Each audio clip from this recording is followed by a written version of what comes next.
Welcome everyone in another episode of the Daily Dev Roasting DevRel series. This is the episode number 9, if I'm not wrong. Today we have two very special guests. I met one of them. I will let you guess which one I already met multiple times.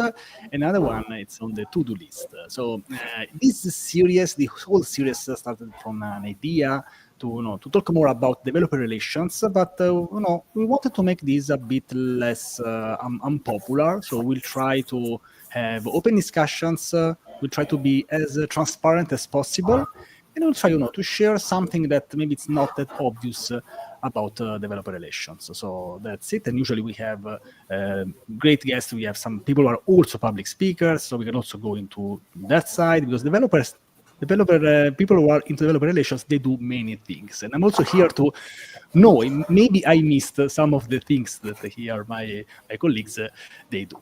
But without further ado, I would like to let these two amazing people, developer advocates, to introduce themselves. I will start with Courtney. We met, I think, on Twitter, and we had also a similar job for a while. So this is our first time, actually interacting and not on Twitter. So I'm very super happy to have you here. I'm very glad to have you here. And so please introduce yourself, because I want to know more about you and what you do. Thank you. Yeah, absolutely. Thank you, Francesco. Yeah, I'm excited to be here too. My name is Courtney Yatteau. I am a developer advocate at Esri, which is a GIS, or a Geographic Information Systems company. So maps is what it kind of generally boils down to. Previously, though, I've been there for about 3 years, but previously I was a computer science and math teacher at the high school level. So I taught for 10 years, and then I translated those skills into DevRel now. So I do have some, maybe a little bit of hot takes with how career switching works with that kind of space. So, and I live in Washington D.C. That's it. Perfect. This might be a bit unpopular, but I also like math. I don't know if it's because my mom is a math teacher. I've been teaching math for a while too. So I will be working for the European Space Agency. So we have been working with maps and stuff for a while. And here, Courtney oversimplified just saying maps, because it's much more. But we are oversimplifying. No, it's fine. Absolutely. It's okay. Just to give an idea. I would like to give a special thanks to Rishab, because he really saved my life, we can say, because he agreed on come here with a very short notice, because I literally grabbed him physically and asked him to come to this event while we were in person. So basically I went all my way to Dallas to have him here on this live event. So this is the effort that we put. So Rishab, thank you so much for joining. I would like you to introduce yourself and also let to know a bit more about your background. I think I might have missed a couple of things, and then we can start talking about developer relations. Thank you so much, my friend. Definitely. First of all, Courtney, that's a very impressive journey. I think one thing we can all agree on within us three, and I know we're gonna give out some hot takes, but the first thing we can agree on is we all love math. And let's see if that's the only thing we agree on. So it'll be exciting. But yeah, I developer relations. I've been doing this for more than 3 years now here at Twilio. This was my first DevRel role. Prior to this, I have held roles within infrastructure engineering. So I've worked at Google briefly on the GCP. Used to work for an enterprise company before that as a cloud engineer and a DevOps engineer. I started my career in tech support. I don't have a computer science degree, so I can also talk about navigating this kind of career transition, career trajectory that people might be trying to switch roles or jobs. But yeah, that's a bit about me. I'm based out of Dallas currently, but I have been traveling. So I'm in India seeing my family. So I'm not at my usual setup. But yeah, thank you, Francesco, for having me. Thank you so much. It's always it really always surprised me how developer advocates, they really go the extra mile. We had someone, a Google developer advocate at Google on the last last one, that it was his like 40th birthday. Anyway, so just to give an idea, like, so developer advocates, they really go the extra mile when it's about like live events. I think I'm one of them. So thank you so much. Okay, so usually when there is a podcast about developer relations, there is the classic question, which is, what is developer relations? I want to twist that just a little bit, because otherwise we always have the same one. So my question is, instead of trying to define what is developer relations, is to ask you, what does mean developer relations for you? And maybe also what does it mean for you now? And maybe what it does mean, I don't know, when you heard developer relations the first time, or being a developer advocate the first time. So I'll be very curious to know more about, like, how do you feel? What does mean that for you? Or maybe it changed your life, or maybe if you like it or not. So what does developer relations mean for both of you? Anyone can start. Yeah, absolutely. I'll go ahead. So I will say, when I first was looking at roles within the tech space, I was just looking at traditional software engineering roles, software developer roles, and having my teaching background, I just felt like it wasn't going to really connect with me, connect with kind of the things that I really was taking from teaching and what I was really good at, which is talking in front of, well, children, but people in general. So when I looked at the description of developer relations, at first I thought, hey, this is going to be, kind of similar. I'm going to have to learn the technology. But once I do, anything that I learn, I want to go ahead and get out there and present it to people, whether it's in a blog article, video, on stage, whatever it may be. So I will say that was my first thought with what developer relations was. And at first, it definitely felt that way. I've kind of evolved over time and realized that it's not only just presenting and teaching information, but it's also making connections and like having other developers actually trust what you say. So it's definitely a two-way street there, and supporting other developers, whether that's internally or externally, do what they want to do too, build what they want to build. So there's lots of different facets to it, not just the presenting portion of it. Thank you. What about you, Rishab? Yeah, I think I want to say to a certain extent that was my impression as well, Courtney, because you look at from, like, I was doing DevOps and then technical solutions, and I was like, oh, this seems like a fascinating role. And then you see developer advocates, they're, either educating on social media platforms like YouTube, LinkedIn, or you see them on stage at a conference, and usually the first slide would have their name with the title developer advocate. And we can dive into this, but my transition also happened very naturally. Like, I wasn't looking specifically for a developer relations role at that point in my career. But I think for me, the education part is what clicked. I'm like, oh, I like teaching people, and I like, explaining technical topics to an audience, whether it's through workshops or whether it's at a conference through a talk, or doing like long YouTube video courses. And that was the part that was interesting to me. But of course, when you get into the role, you figure out what are other pieces of that will be asked from you. And I think it's a very nice bridge role. I know it's not traditional software engineering, but also it's not marketing completely. I know people try to like put it into the basket. They're like, either you're advocating for developers, so you must be a developer yourself, or you're a marketer. But I think it's a bridge role more.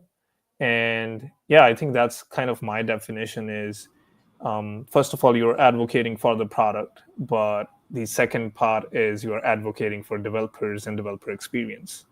You have to care about the community, and that's how you have this loop, of bringing the complaints, the feedback from developers, and then putting into the product and then advocating for the product. So that is kind of my definition, I would say, trying to stay away from like the traditional definition, as Francesco said. Yeah. No, I want to add something real quick. The part about marketing.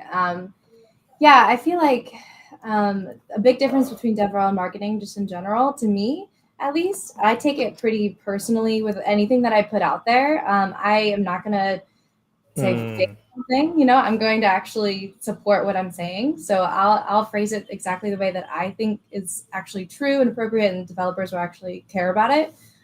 Versus, I would say, you know, people on the marketing side, and not to generalize, but just from what I've seen, they're kind of, you know, they're just putting out what they've been told to kind of put out, you know, what they know that the company wants them to say.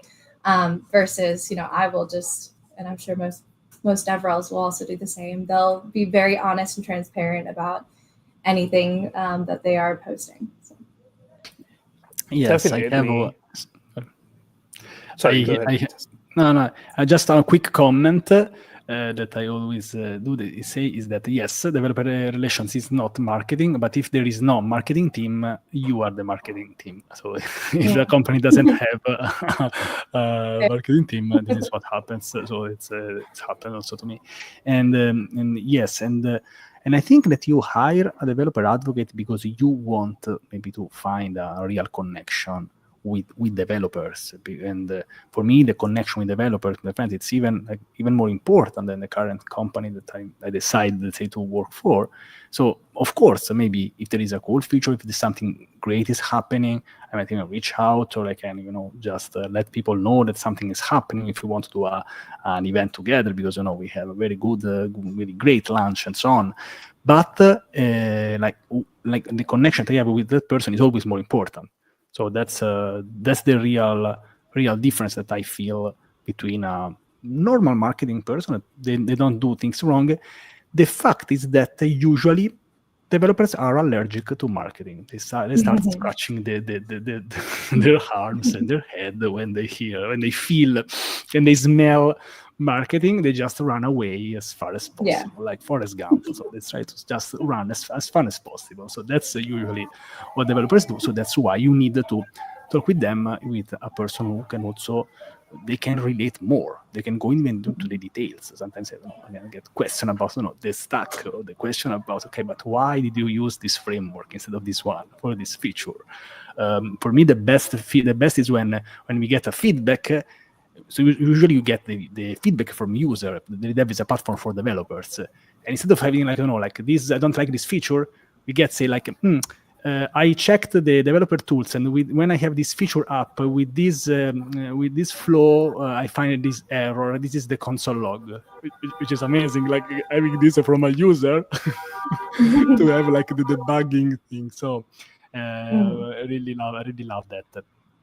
Great. Okay, so these events, they are called Daily Dev, Roasting DevRel. So maybe now I want to ask you something that you don't like about DevRel. It can be a company, it can be a behavior, it can be a person. We don't mention names. We can also talk about the behaviors. But I'm sure, because developer relations is a so big and, let's say, area, that everybody, they do this in a different way. I've seen doing DevRel in so many different ways. So what is something that really triggers you and you really don't like about the world of developer relations? Let's see. I want to have some fun. I can go first, because I have one thought like that directly came to my mind as soon as you asked this question. Is I'm trying to make sure I don't like name things, but I believe there is like an opinion with certain, you could say, companies, or even people, engineers themselves, of thinking like having a superstar DevRel. I think it is a myth and like a problem. The reason why I say that is I have tried that, where you're doing everything, right? That is kind of under the umbrella of DevRel. So you're doing content, and that could be written, videos, blogs, docs. You're also traveling to conferences and giving talks back to back. You're also, doing hackathons, sponsoring hackathons, and doing workshops, and like every other bit of DevRel that you can think about.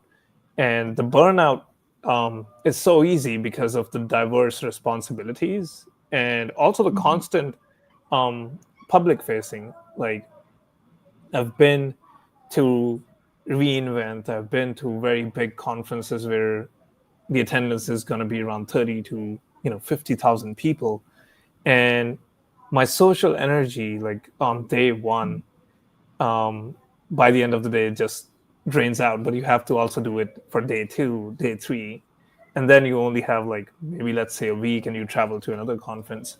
So I think it's very easy to burn out if you go with the ideology that there's this superstar developer relations role. I don't know what your thoughts are. Are you telling me that developer advocates are actually human beings? Because this sounds new to me. I noted it, and I don't know. But are you talking about me like specifically? Because like you mentioned, like companies and travels, once a week. So no, I really take care about my health. So I'm very careful about burning out. But this is an issue. I have so many friends really burned out in the DevRel. Like, I can make a list really of like I think 50 people. So this is really an issue. You also gave me an idea for the next question. Thank you, Rishab. And let's go, Courtney. What is something you don't like about DevRel? Yeah, sure. So I will piggyback on what Rishab said. So I think, so the superstar mentality, I also agree exactly with what he was saying. It's not something that I think is really should be focused on or even necessary. I think some of the best DevRels that I've met are even actually more behind the scenes too, where they're doing more of that non-front facing stuff, or they're even supporting some of the DevRels in your team that are going out and doing the speaking, but they're helping, in terms of building the talks, the workshops, or whatever it may be. But yeah, I think really, like I said, to piggyback on it, I think, and this is more of a misconception, I guess, but I think the thing I don't like is that people think you have to be a full just extrovert to be in developer relations. And I completely, disagree with that, and it's like Rishab was saying, your social battery will drain some at these conferences, especially if you aren't just naturally an extrovert that just continuously loves to be around people. And I actually, am that way as well, after a couple of days of just full 8-9 hours of talking to people, and then afterwards going to the after parties and the dinners and all that, it can be a lot. So I guess my answer is pretty similar. It is a bit of burnout, but luckily I have figured out ways to, at least over the last few years since I've been in this role, to kind of combat that, especially thinking about what burned me out in teaching. I make sure to avoid that, like, overworking too much on any one thing, making sure to take vacations, time for myself, and that sort of thing. So yeah, kind of a combination of things. But yeah, introverts can definitely be great DevRels as well. Yeah, and I think right now it's my problem, because I would like, to have us, to discuss a bit, but all three of us are introverts. We like math, so I don't know how to do and how we can disagree, all three of us, on something. So I will try to think out of the box, but that will be hard. And then of course, one of the few things that really make me trigger. I don't fight on social media, but there are few things. One of them is Rust, Docker, and being like, I think the thing that make me trigger the most, that triggers me the most, is when someone says like, stop being an introvert. This is something that really triggers me, like a quote, that quote tweet, like long quote tweet with an explanation. Because I don't like that introversion is seen as a disease. You have to heal from it, or like you are not an introvert anymore, like something like that. You healed. So definitely, I am a strong introvert. I also made a talk, like introverted developers in social media. So I also talked about this. So this is how this is close to my heart and my thing. When I have also an unpopular opinion that it is, since most of the developers are introverts, and I know this because I made multiple polls even at a conference, I asked how many people are introvert, and 70% of the people raise their hand, and they are developers who go to conferences. So even developers who go to conferences, the majority of introverts. So think about like people who stayed at home. And so we could say this by a fact, a statistic that I say. So maybe a person who is like them is also maybe easier. It's easier for them to connect with them, because otherwise, I don't know if this was so bad. Like introverts they would have been extinct some thousands of years ago. Instead, we are still here. So it must be something, and maybe it's good even to connect with other people. Just the way you connect with someone, which is a bit different. So yes, great. So I will let you now to highlight. I don't know, the best or one of the best. I would say the first thing that comes up in your mind when I ask what has been like the best moment in your DevRel career and why. So the first thing that comes up in your mind. Let's see. Yeah, well, for me, it definitely is like it stems from my teaching background, because that's what kind of motivated me to become a teacher, was seeing the successes of my students, learning from what I was teaching. So yeah, I absolutely love when I get the feedback of, hey, look what I made from your workshop, or here's a really cool way that I designed even in DevRel, if it is another DevRel, I designed my talk based on the structure that, say, you put together. I actually got that feedback just last week when I was at React Alicante. A woman said that she loved the way that I put together my talk in terms of the order of everything. So yeah, I would say it's definitely the feedback that I get from developers, and just getting to see their successes, just based off of even some of the smallest things that maybe I created a spark or an inspiration on, and then they really did all of the work themselves. Thank you, Courtney.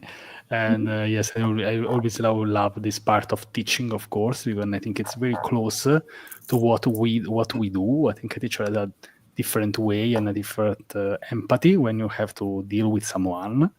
Both of my parents are teachers, so I've been hearing about teaching like basically for all my life. Like when I was like a child, and so we were always talking about this. And probably also here, part of what I do is still connected with the teaching side. So this maybe can even be a whole different episode. But I like that you connect things, and I also love how we can connect something that we made in the past with something that we're doing now. This has always surprised me, how, especially in a developer relation role, when we have to do many things, having different backgrounds, we can even help. That we can have this, and we can take this. Rishab, what has been like the best moment in your DevRel career? It's gonna sound very similar, but I think the quickest one that I see is as soon as I give a talk or a workshop, people appreciating it, and they're like, "Oh, today I learned something new," and you see that like light bulb moment to the things that Courtney was mentioning, and I've taught cloud engineering at a community college, and as soon as you explain some concept to a student, they're like, "Oh, this makes sense now." And I think, like even with developers, it happens sometimes, and I love getting that feedback. But I think the most impactful or fulfilling feeling I get is when people build. So I recently did like an AI talk with LangChain, and 3 or 4 people hit me up like a week or 2 weeks later and saying that, "Hey, like I built this, here's the GitHub repo. It was very cool to learn LangChain from your talk." And I'm like, perfect. They came to my talk, not only they paid attention, but took all the learnings and built something for themselves. And that is what DevRel is about. So yeah, I think that makes me really, I think you said happy or impact, like fulfilling about this career. I'm trying to think what else, because this just feels like piggybacking of Courtney's answer. But I also have some like, best of my memories. Sometimes best memories are not like being on a stage and of course people clapping is always happy, makes me happy. But people reaching out or even like walking like like walking like toward me and asking stuff at the end of the talk. It's a great sense. It rewards all those flight hours in a second. So this is because we are really helping a fellow developer, and I love that. Maybe if I were on the other side, like having like someone who can help me so much, and I think it has happened in the past. It can really, maybe can even decide like your future, your career, because sometimes we need like in tech, it's not the most engaging job ever. Sometimes we need some certain extra motivation, some extra energy. We need to get this from someone. So if we can get it from someone on stage, why not? I would say so. So yes. Great. I would like to, since both of you are also public speakers, it's not for granted. I don't think that all the developer advocates, they are also public speakers, but since we have two great examples of public speakers, I would like maybe to ask something about this that I'm sure you will like this, which is like, is there anything like connected with public speaking and developer relations that you feel that let's say that you were doing like something good and something great about maybe a specific thing, maybe for the company or maybe something for yourself during a talk? So maybe, of course, we talked about like the after, but maybe I would like to focus like maybe from the technical point of view. So of course we talked about the emotion with people, but like do you feel that maybe on stage you were giving like the right impact from the technical perspective, or maybe you think that maybe a YouTube video would have worked better? So what do you think about like doing your job as a developer advocate on a stage, on a real stage with real human beings watching you? What do you think? I think there's value in both. It serves different purposes. So the reason why I say that is a YouTube video, I feel like I'm biased. I create YouTube videos. I'm biased towards them. If you just care about metrics, and which for some, for most companies is an OKR that they care about, like how many signups, how many eyes did we get towards this feature. YouTube videos are going to work in your favor because there's no gatekeeping. And what I mean by gatekeeping is at a conference, let's say it's not recorded. So I love conferences when talks are recorded or either streamed because I can repurpose them. But let's say we are at a conference where the talks are not recorded. Now you're only showcasing whatever knowledge you have, whatever project you have, whatever talk you have, to that specific audience that is part of that conference. Now, if you put the same amount of effort into a YouTube video, which I highly recommend, if you give a talk and it was not recorded, go back, record it into a YouTube video and post it online. YouTube video is going to live publicly available on the platform forever. And I have some videos that are like 4-year-old and they still get traffic. So I think talking about like value proposition, I think it makes more sense strictly based on metrics. But I also know the impact that you have with people and the audience when you're face to face. So there's a balance, and that's why you see me do both of the things. Otherwise, I would have been like, oh, I'm not doing any talks anymore. I'm just going to do YouTube videos. Yes, I really love that. And I love the idea of recording the talk if you didn't have a chance. I also think people like recording their own talks, which is an amazing idea. But maybe if you then don't have it, you didn't have the tripod or so, maybe you can do this. Even better, like you can get an invitation for a live event right after, like it happened to me with the GitHub account. They invited me after Render ATL.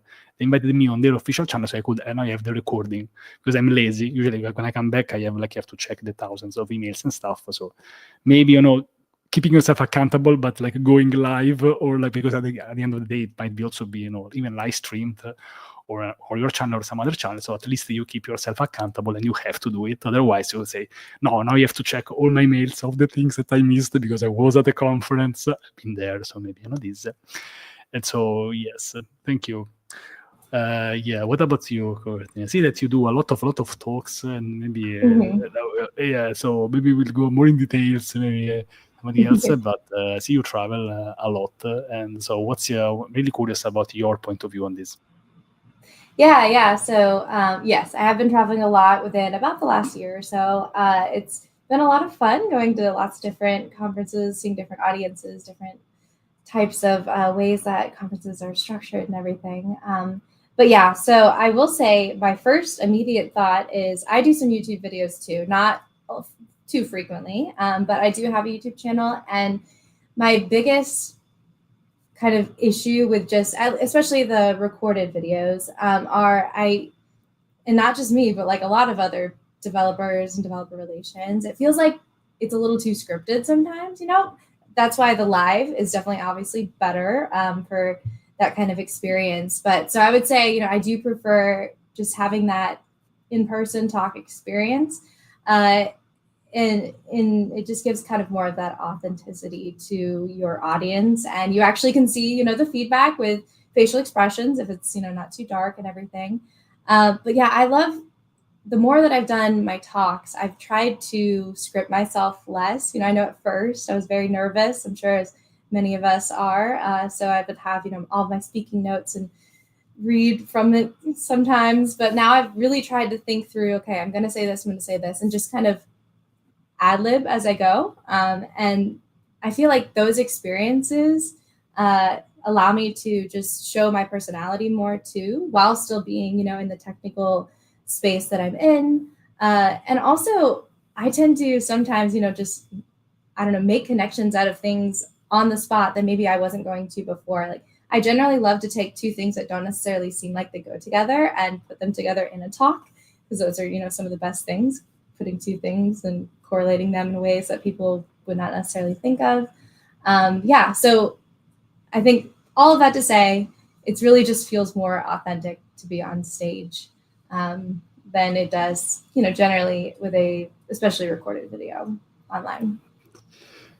Yes, I would like to disagree just for the sake of the event, but I actually like this approach, and also for example, for me, I have no choice, because I really can't remember 3 words in a row. I mean, I can try to use a teleprompter if I have to say a very important message, but usually what I do is that I prefer to improve in doing live events rather than trying to memorize, because I already know that I will fail miserably, even now. So that's the thing.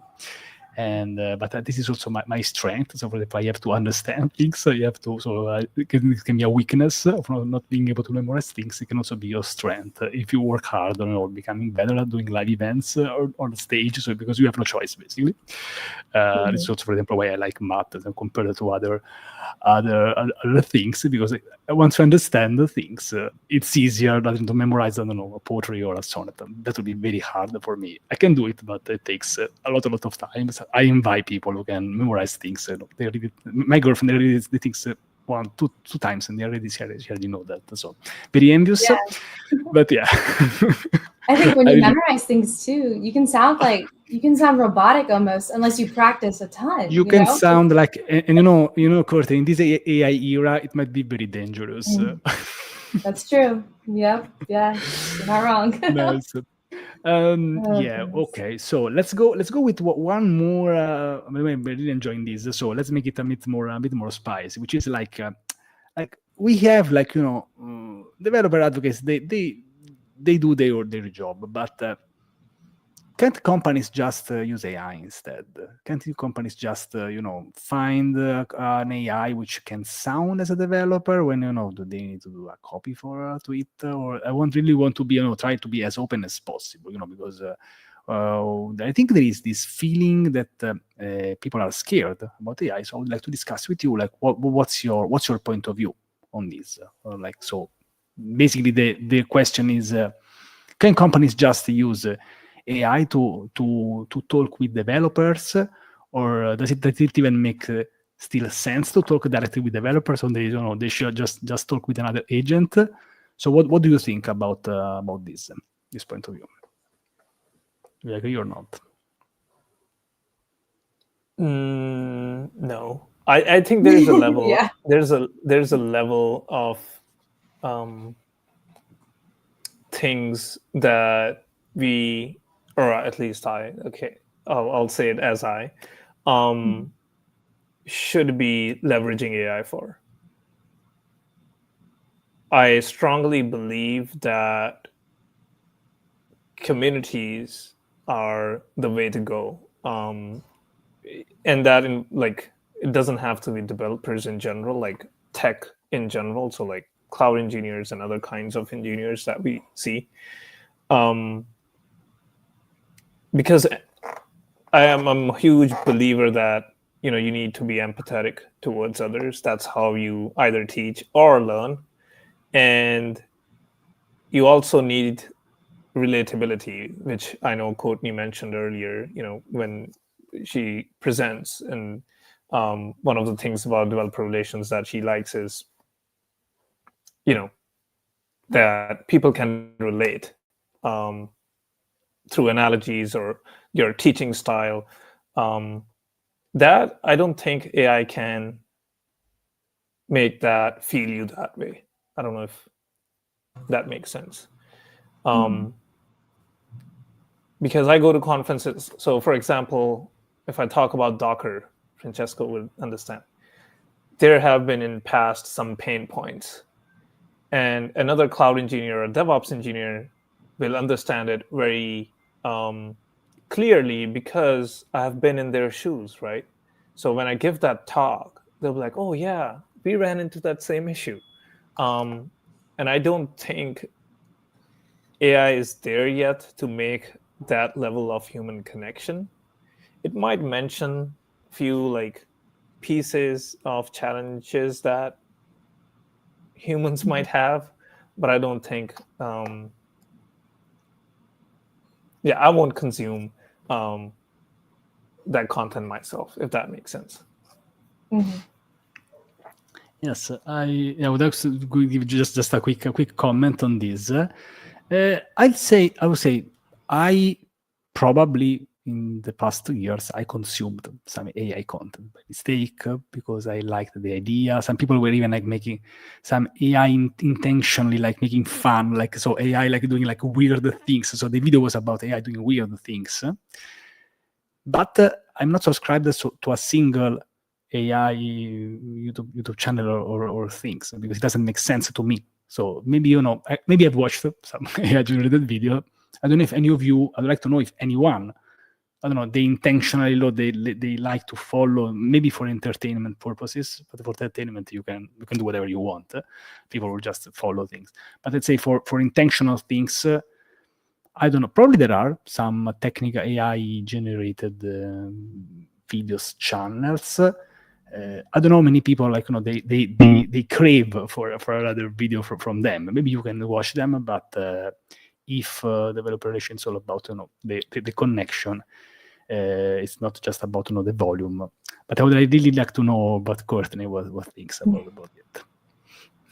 Yeah, I mean, until AI becomes until we can implant it into a robot and it acts and looks exactly like a human, I mean, it can't replace so many different, not just DevRel, but so many different roles in the world. It's again, it's about that authenticity and human connection. I mean, AI could, if you're reading, sure, some kind of response that's supposed to be empathetic, that whatever model you're using, they're going to come back with something that's just generated from what they've heard from other people's lives, from their own background, like the other people's backgrounds, and they're just kind of trying to summarize it. But it's just not real, it's not authentic. I just think it's like, sure, AI, I love it. I use it for all sorts of things. I'll use it for, hey, I have an idea, help me expand upon that, help me come up with like maybe how I could better explain some topics. Maybe it could help me, obviously, with automation. That's great. Time saving for sure. But yeah, I mean, until it can get on a plane and go have dinner with people and, actually make those connections of like, hey, when I was a child, I wanted to do this and this is how I got to this role, and it not just be made up completely. I don't think it's going to happen. So, yeah. Yeah, now I feel attacked because the truth is that, yes, I confess I go to conference just for dinners and to eat. So that's my final goal.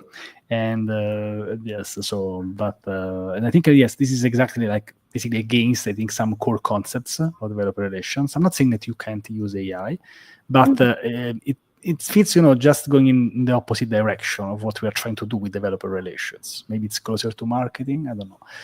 I would like to ask like more like something still about AI. We are in this AI era, so how do you use AI and how do you use AI in your day-to-day job? Because I think that at some point it's part of our lives. It has been for a couple of years.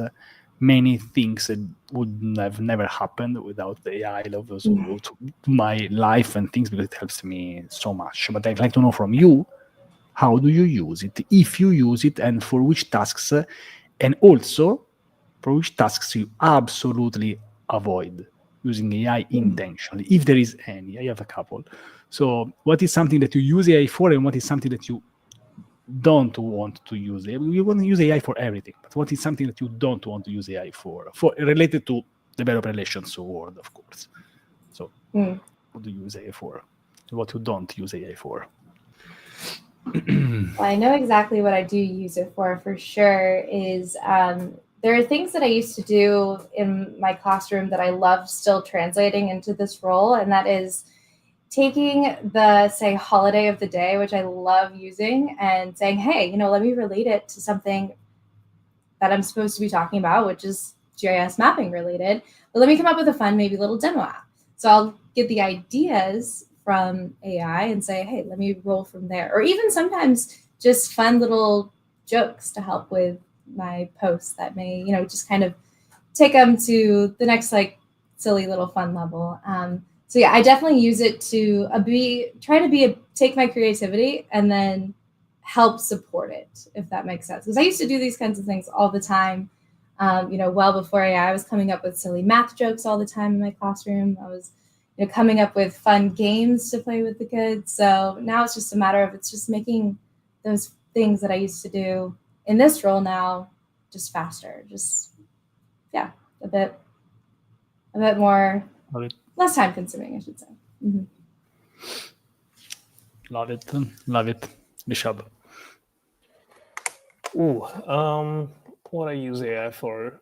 I think I've been using coding agents a lot. It's very fascinating time, and I've been using them to either build out a new demo, of course, like as an assistant, and that's why I'm also biased that GitHub wins they named their coding agent as Copilot. I think that's very good branding because it has to be your co-pilot. You're still the engineer behind. I think so. VS Code is my go-to IDE, so I use GitHub Copilot. But also, few months ago, I was deep into Claude Code. Checking out what the hype and buzz was about, and it's a pretty good coding agent. So those are the two like I definitely use. As in terms of AI tools, you could say. What else? I would say Gemini as well, in terms of ideating stuff. So specifically, I think with the improvements to 2.5 model, it's been very helpful. I recently also got into the habit of using deep research. So if something fascinating comes across through social media or something else, I just type it into Gemini and turn on the deep research, and it runs for like a few minutes. And then I can just come back and read through all the report that it generates based on like Google results, Reddit, and things like that. Which is, I think, the perfect balance, because we have been there in the past where AI could hallucinate, and then you need to fact check, just adding on to more work. But yeah, those are the two things I would say that I use it for day to day. Yes, I think AI can really help when you have like so many tasks, especially it helps me to prepare something on like in the preparation part. I still didn't replace Francesco and my face with an AI talking head, because I actually want to record my videos. I want to have my own, even like when I have, for example, videos without me showing my face for reasons. I still want to record the video with my own voice. That's a little effort, and I can decide the tone of the voice exactly how I want. It's like really me.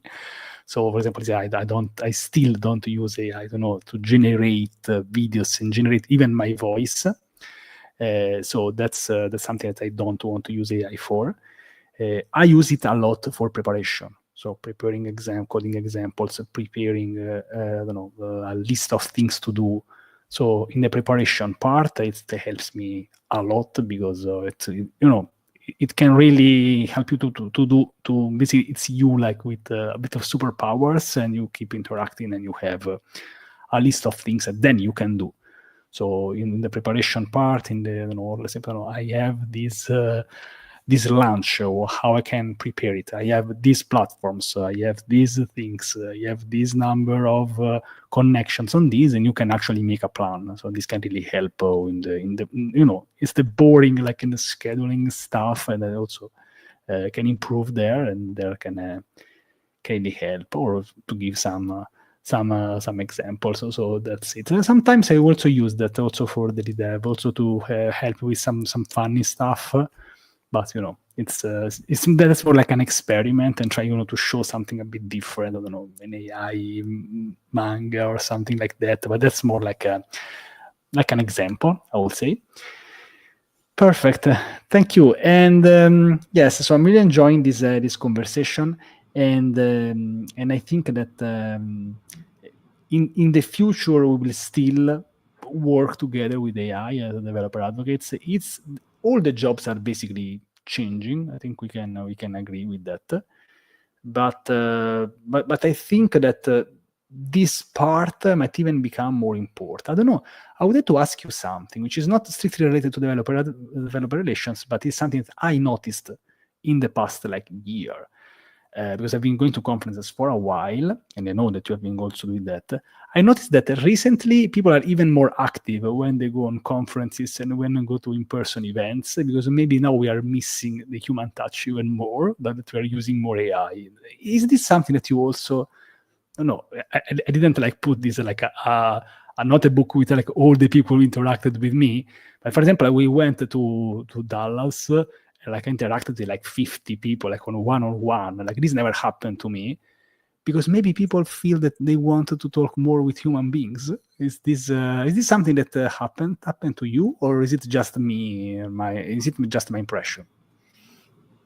I mean, I think I would agree with that. And actually, to kind of finish up the point from the last question was what do you not use AI for? Because that was something I didn't really talk about. Is anything community related? Because if you're going on the community boards and you're helping answer questions, and you yourself as the person answering the question are just using some form of AI to answer the question, what's the point? The person posting could have done that themselves, right? They could have just looked it up. They could have Googled it or typed it into ChatGPT or whatever. Yeah. You're just a rapper of ChatGPT, like you just wrap the question and you give the answer. It's just that. Huh? I like it. Yeah, exactly. So it's like, I think, yeah, no, I don't know if I've actually made that direct connection. You're kind of pointing something out to me that I haven't actually observed myself directly, but I would say that that is definitely true. The more I think about it, people, if they want their answers, or if they want answers to their questions, and they have the ability to go to these conferences, and or maybe even just get like good feedback from maybe some of their work, it's going to be much more it's going to feel much more authentic and just more human to talk in person about it and show someone else what your work is and say, hey, what do you think about my code? Is there could I restructure this, whatever, instead of just asking AI, because that's very easy to do now, and you will get answers, but it just doesn't feel the same. So. Yes. So I think I already mentioned this a couple of times in my social media, that maybe in this AI era, maybe people, not just developers are people. Yes, it's strange, but this is.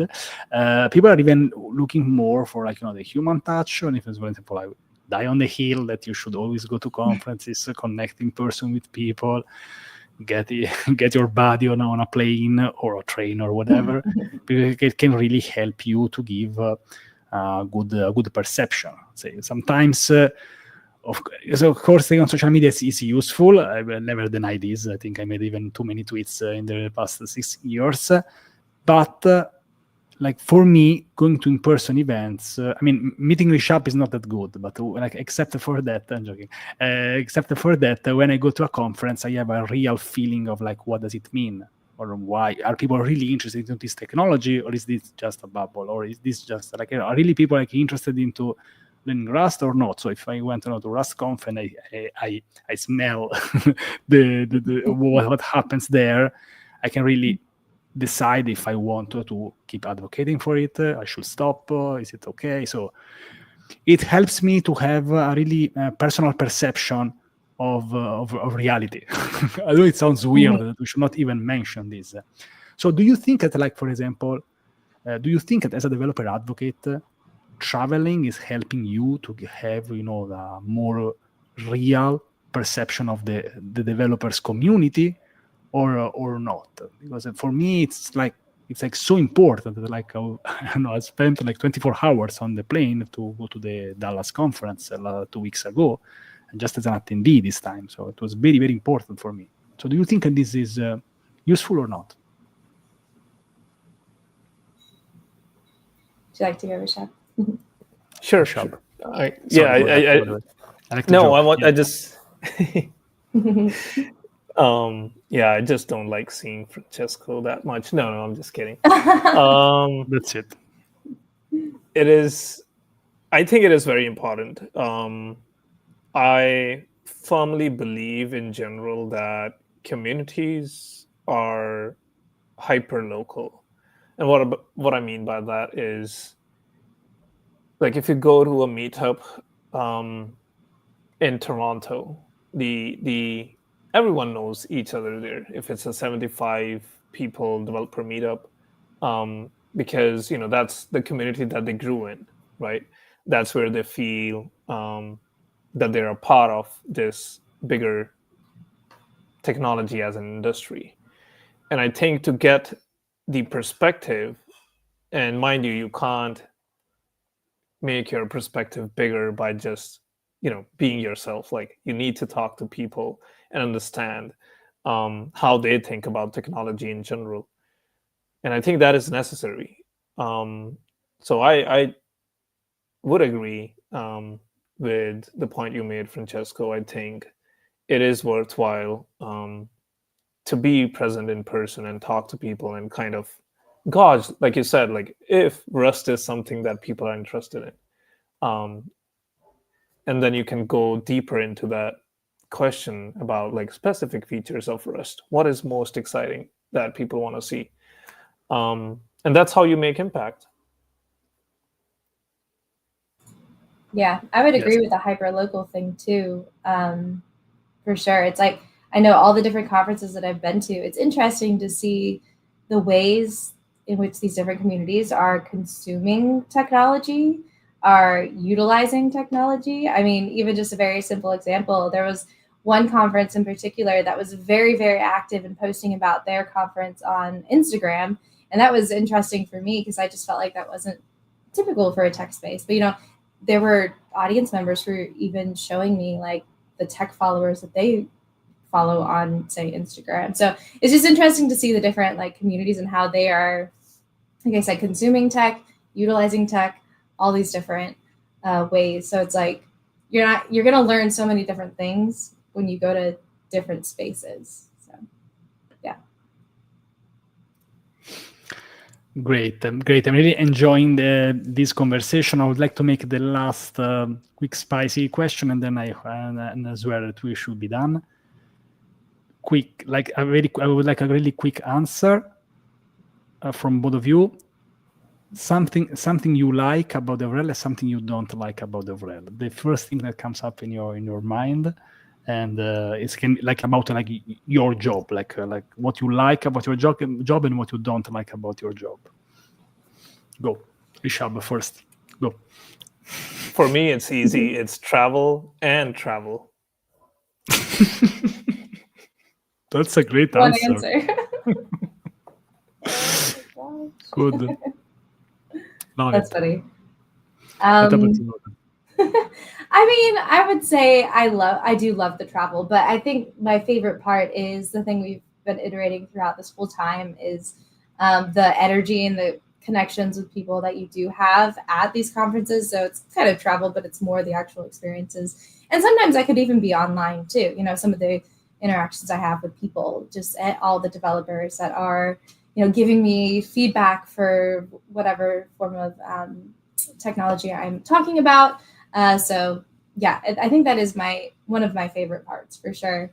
And then I think my least favorite part is all of the different judgments that people have about the role that I'm in. Because, you know, people think like, hey, you're just getting to go everywhere. You're just getting to make fun little YouTube videos or whatever. They don't see all of the work that it takes to actually, you know, learn all of the technology, build all of these demos, all of that kind of stuff. So I would say a little bit of like the stigma there is kind of what I don't appreciate about it. Yeah. Yeah, and since here we are transparent, and I have to be 100% transparent, I will say that probably being a woman it makes it even harder. Do you agree? Do you agree with me? Maybe I can't say from a personal perspective, but maybe this makes it even harder. So that's it.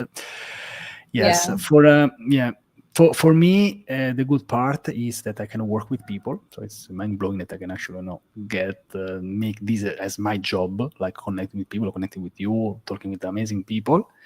The hard part is that sometimes I don't see like the end of the work. Like, you know, even when I make something stupid, even when I make if you are building in construction, you can actually see what you do. You build a wall. Okay.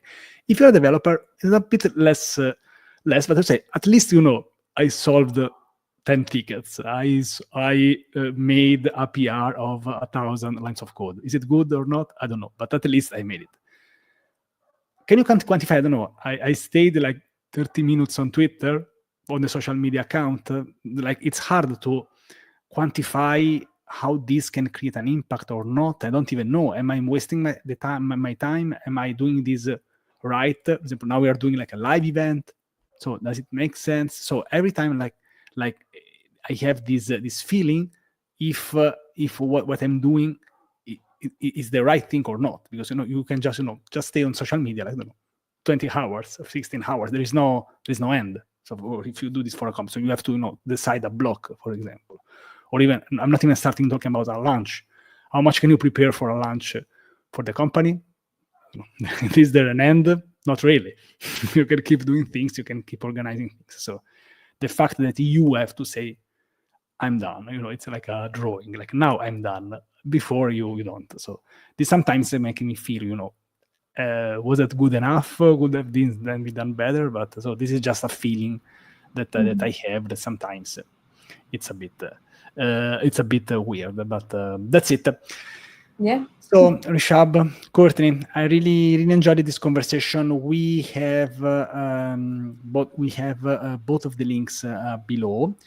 I would like you to give some final thoughts, and maybe you can even talk a bit more. I didn't let you talk more about what you do, like the company. So if you want to mention something, feel free to do it. I'll be happy to share it and also to know more, because I always looking for some connections, some collaborations that we might do. So this is our first one. So feel free to mention something that we're currently working on. So maybe Francesco's brain can still work, and maybe in the future we can do some stuff together. Thank you so much for being here. And yes, so who would like to start, and we can just start to wrap up. Thank you. Sure. Yeah, I'll go ahead. Well, with it being the month of October, I do want to say that it is Hacktoberfest time. And my company, Esri, is participating in it. We do have some open source repos. We offer open source integrations for the mapping library Leaflet. We also have integrations and a new plugin that just was released for MapLibre, GLJS. And yeah, we also do have other support for other libraries like CCM and OpenLayers. So yeah, anyways, to wrap back to the Hacktoberfest, we are taking contributions. We do have a blog article out there that I can link later, maybe in the we can link later in the description or in the comments. But yeah, so we have some great repos that you can contribute to. It's a great way to get into just software engineering or computer science in general, especially if you are just starting out. I see a lot of college students doing Hacktoberfest just to kind of get their feet wet, with contributions and things. So yeah, that is a fun thing going on. I want to mention two other things real quick. Next month, it is a month to post a bunch of different maps. There is a name for it. For some reason, the name is escaping me. But the month of November, basically, they have a map challenge that every day you post a different kind of map. So I always take it from the JavaScript perspective, of course, but you don't even have to be technically, a developer. You could be doing it from a different perspective, low-code, no-code solutions, and that kind of thing. So yeah, look out for that. And then in December, I always create, or at least for the last 3 years since I've been in my role, I create a fun video series that I theme around the time of Advent. So just kind of leading up to Christmas. So I try to post a video a day, and those are usually, I started out with shorts, but now I do 3 to 5-ish minutes. So look out for that. Thank you. I think I found a repository, and of course we will follow the Advent series. Sure. I don't know. Will this also be this year? Are you planning to do this year, or did it already started? No. Yeah, so it has already started. We actually do have a specific blog article. You're talking about Hacktoberfest, right? Mm-hmm. Is this correct? I can link it. Is this link correct? I found this one. I don't know. This has the Hacktoberfest. Okay. That is one of our repos. Actually, yes. This is the direct link describing all of the repos that we have. Perfect. So this, and quickly, I want to really quickly say that I started doing worked with maps and stuff. I think that understanding how to work with maps is one of the things that should be, on the core skills for developers. This maybe opens up for a whole new episode, but it's one of the core skills that can really help. It helped me to get the job at the European Space Agency because I've been working on with GPS and stuff. So knowing how these apps they work, it opens up to a whole bunch of different roles that are looking specifically for this. Now it's a bit too late. That's less related to DevRel and more to technical stuff. But I think that this is, it's like a hook for another episode. So let's keep in touch because I want to know something about that. Rishab, my friend, go and talk to me about something that you are currently working on, and so yes, we can talk about Twilio, what you're currently doing, and yes, then we can wrap up. Thank you. For sure, yeah. The exciting stuff that I've been working on is demos around this adapter that we have called Conversation Relay, which you might have already heard about. If not, go check it out. It lets you connect your AI assistant or agent or even just LLM directly to a voice channel, and you can call a number and talk to your voice assistant. There are multiple use cases for that. And yeah, if you decide something that you like to build, shoot me a message. My socials are in there, but I'll also share a video where I integrated Gemini as the LLM of my choice as a voice assistant to the Twilio voice number.